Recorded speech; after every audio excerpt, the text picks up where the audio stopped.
Neste vídeo, Pentecostais Financeiro, um texto do pastor Venâncio Santos, publicado no jornal Mensageiro da Paz, em abril de 1975.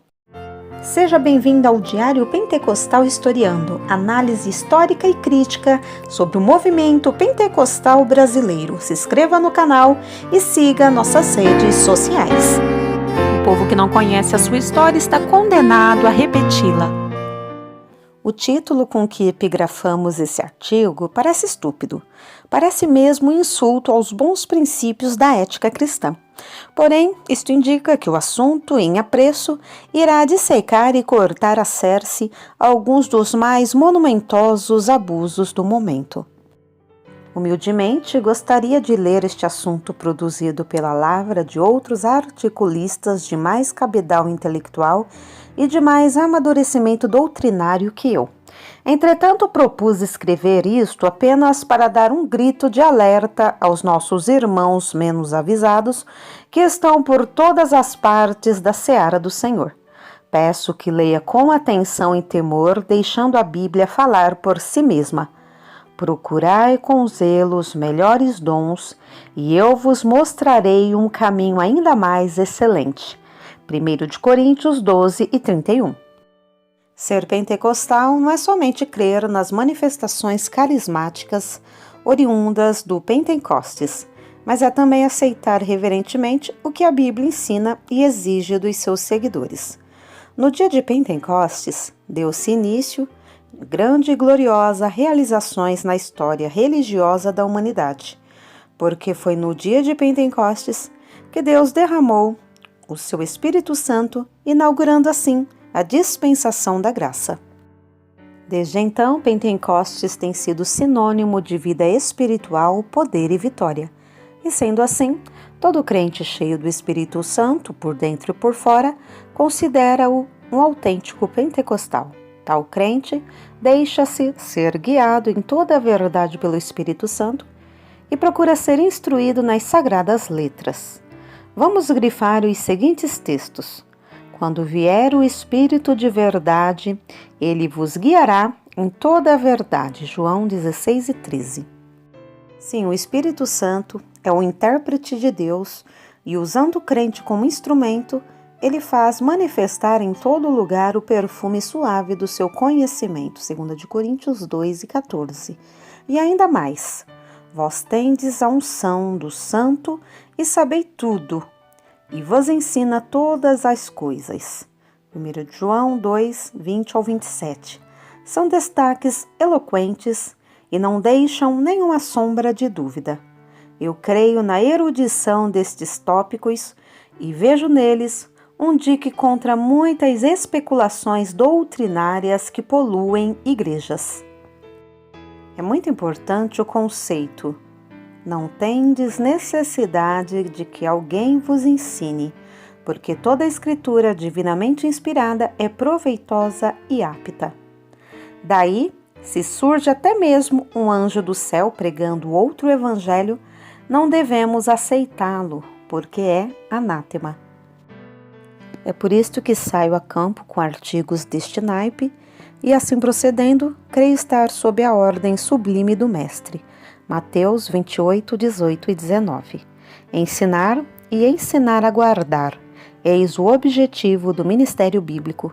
Estou escrevendo sobre este assunto que considero atual. Pentecostais feiticeiros. Na expectativa de esclarecer e consolidar a convicção de muitos irmãos.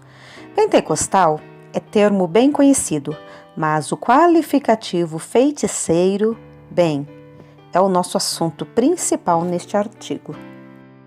É que temos nos deparado durante a nossa jornada de mensageiros da Bíblia certas linhagens pentecostais que trazem no seu bojo estranha bagagem que achamos cair-lhes muito bem o epíteto feiticeiros. Esses tais, para atrair incautos crentes, usam a Bíblia, mas para impressionar os supersticiosos recorrem a métodos usados pelos feiticeiros. O embuste, o sensacionalismo, o sofisma, o subterfúgio e etc. São os métodos que muitos revivalistas, pregadores das multidões recorrem para evangelizar: embuste, sofisma, sensacionalismo e etc. É tudo a mesma coisa. Um só caldo cozido na panela da magia negra. Enquanto Cristo faz irradiar sua glória iluminando a vida dos crentes, o diabo faz descer as trevas lúgubres na mente dos inconstantes.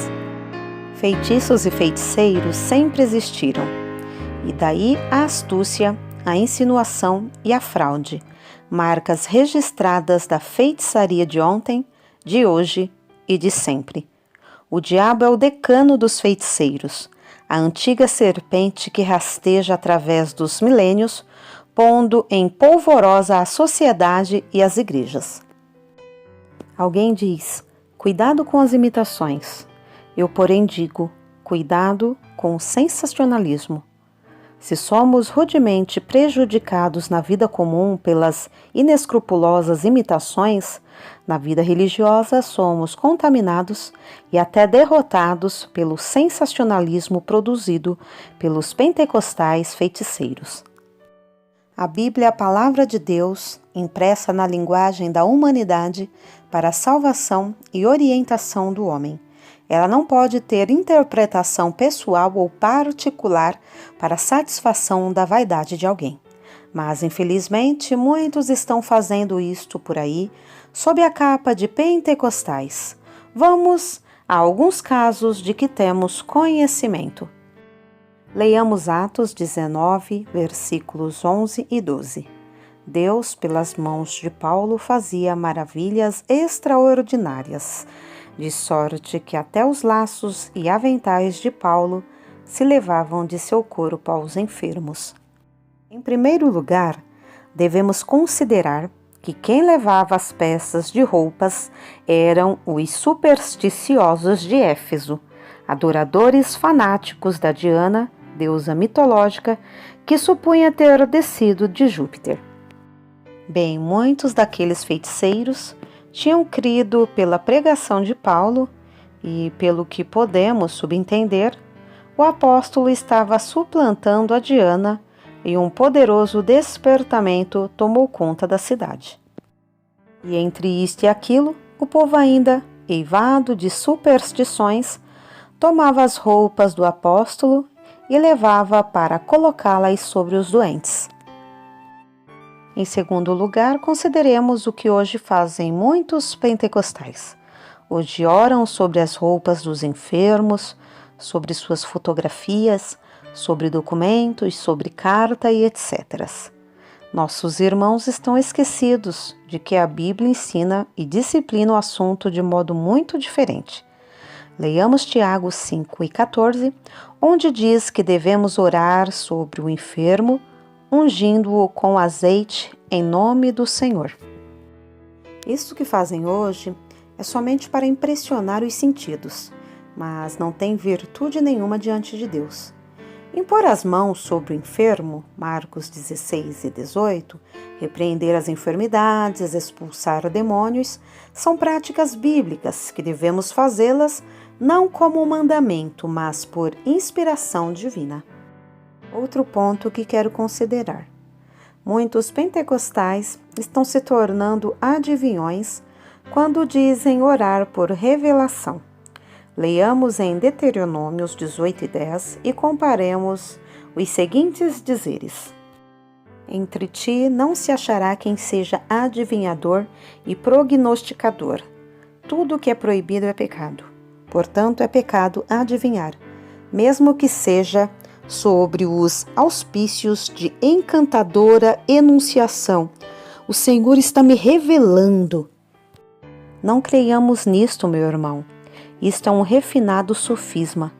Não temos necessidades dessas coisas. Há 62 anos passados, Deus levantou no Brasil um movimento sob a orientação do Espírito Santo e até hoje o Senhor está usando os seus servos de modo maravilhoso. E por que agora nos contaminarmos com estas farsas insinuadas por evangelistas pretendentes de publicidade?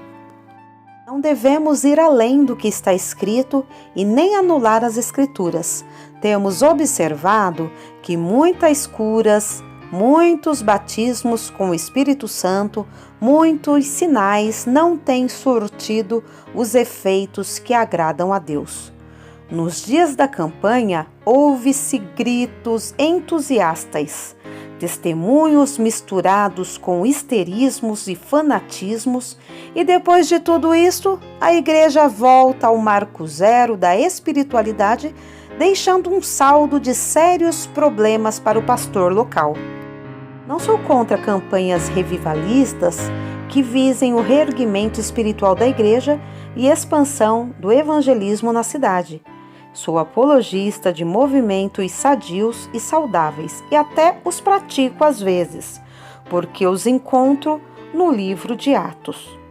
O que recuso é o fermento introduzido na farinha, que é o alimento espiritual dos filhos de Deus. Guarde-nos, Senhor, de toda obra má. Amém. Pastor Venâncio Santos, Jornal Mensageiro da Paz, abril de 1975.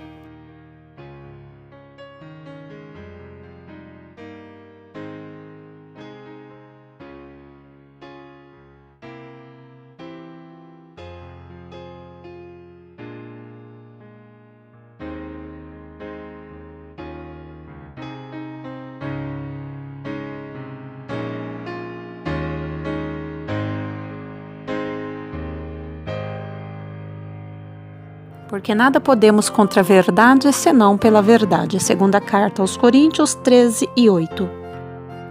Se você gostou do conteúdo deste vídeo, se inscreva no canal, deixe o seu joinha, compartilhe e ative o sininho para receber do YouTube as notificações dos novos vídeos.